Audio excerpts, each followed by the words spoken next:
কলা রান্না করার আগে যদি মানে কলাটা একটু ভালো করে ধুয়ে কেটে একটু মানে তেলের মধ্যে ভাজা করে নেয় হলুদ গুঁড়া মেখে, কলা রান্নাটা কিন্তু মানে সেরকম একটা স্বাদ আসে।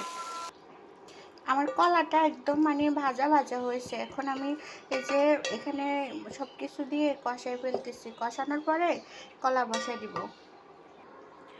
মাশাআল্লাহ, যে আমার কলা রান্না কমপ্লিট।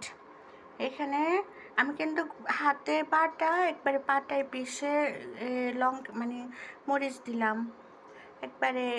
যে আজকে বাসায় কাঁচা মরিচ ছিল না, তার জন্য শুকনো মরিচ কয়েকটা বেটে দিলাম যেন একটু ঝাল হয়, কারণ ঝাল ছাড়া আমার একদম ভাল লাগে না, আমি ঝাল অনেক পছন্দ করি।